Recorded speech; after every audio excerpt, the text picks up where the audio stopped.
Enzo Recto, kalaban ang katiwalian at kasinungalingan, kakampi sa katotohanan at kabutihan. Ayan, mga kabunyog, mga kababayan, nag-resign na ang Chief of Staff ni Padilla. Ha? Nung unang lumabas yung balita, hindi na daw nakayanan. Hindi na daw yata nakayanan si Padilla eh. Ang Chief of Staff kasi ni Padilla, itong si Attorney Philip Jurado, yan nakikita nyo sa picture. Parang kamukha nga ni Padilla eh. Kamukha ni Padilla. Ha? Si Attorney Philip Jurado, yan ang Chief of Staff ni Robin Hood Padilla. Kumbaga, ang operations ng opisina ni Robin Padilla, yan ang in charge. Ay napakarami ng mga kontrobersya si Robin Padilla. Ngayon, biglang inanunsyo na nag-resign bilang Chief of Staff itong si Philip Jurado. Ang intriga dyan, iniintriga yan na kaya daw nag-resign dahil hindi na daw kinukonsulta ni Robin Padilla tungkol dyan sa impeachment. Kung ano-ano daw sinasabi ni Robin Padilla na parang nakakahiya na ng opisina ng senador. Kasi kung ano-ano nang sinasabi ni Padilla tungkol sa impeachment, basta na lang magsasalita, kung ano-anong sinasabi, kaya nga may nagre-react na eh. Ang reaksyon ng mga netizens, hindi man lang ba nagkukonsulta sa abogado niya? 'Di ba ang Chief of Staff niya abogado? O wala ba siyang abogado sa kanyang opisina? Hindi, sa totoo mayroong abogado. Ito nga si Philip Jurado, ito yung kanyang Chief of Staff, abogado 'yan. Kaya lang yun na nga, may nagre-react kay Robin Padilla. Bakit daw ang mga pinagsasabi ni Robin Padilla parang hindi kinonsulta man lang sa abogado sa kanyang opisina? Kaya mayroong mga nagsasabing napapahiya daw si Philip Jurado. Yun ang sabi ng iba. Kaya daw nag-resign si Philip Jurado kasi napapahiya nga dito kay Robin Padilla. Hindi na nakayanan.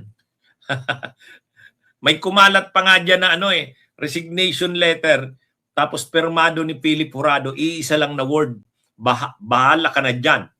Bahala ka na dyan. Yun yung laman ng resignation. Isang word lang, bahala ka na dyan. Ayun pala, hindi naman totoo yun. Hindi naman pala totoo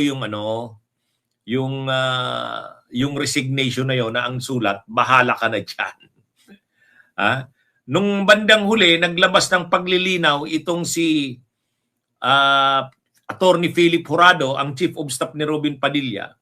Hindi naman daw siya nag-resign dahil hindi na siya nire-respeto ni Robin Padilla.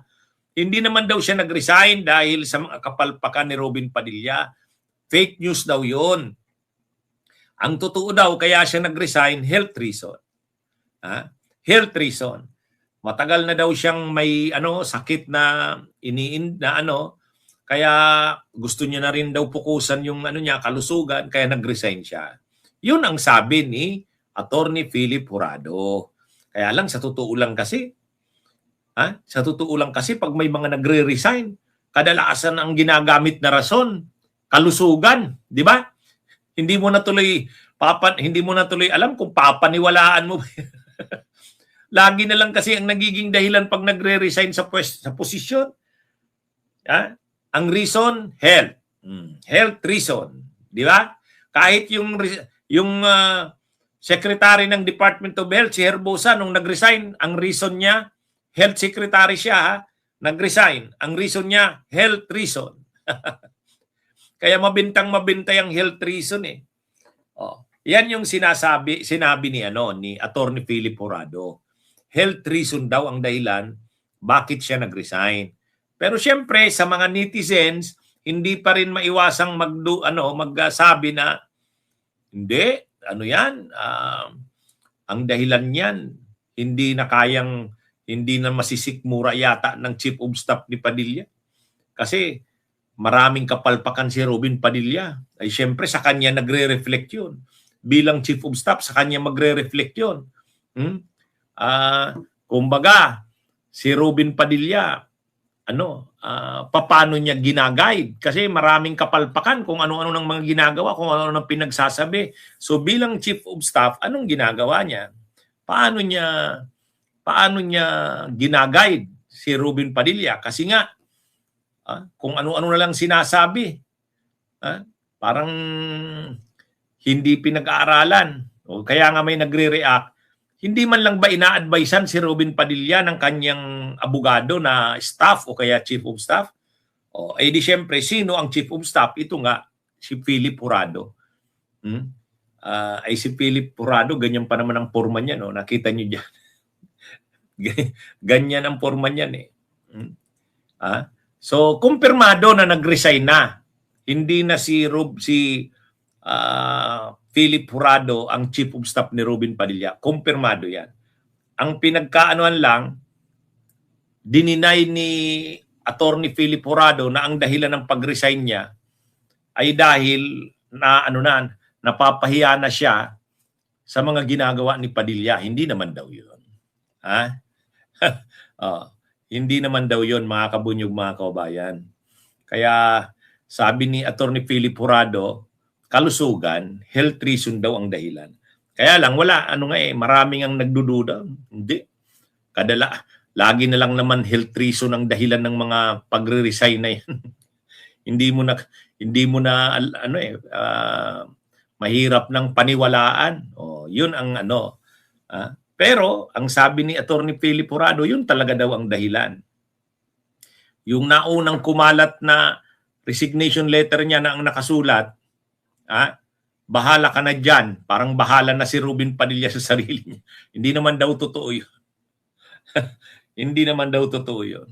Sa totoo lang, mahirap din maging Chief of Staff niya ni Robin Padilla. Mahirap talaga maging Chief of Staff niyan. Kasi kung ano-anong sinasabi, hindi man lang nagkukonsulta. Masisira ka pag ikaw yung Chief of Staff ni Robin Padilla. Okay, mga kabunyog, mga kabayan, magandang araw sa inyong lahat. Mabuhay po tayo.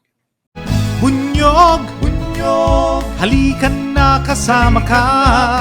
Bunyog, kapag buklod ay may pag-asa. Luzon, Visayas, Mindanao, isa ang pananaw. Sa bagong Pilipinas ang bunyog isisigaw. Bunyog, bunyog.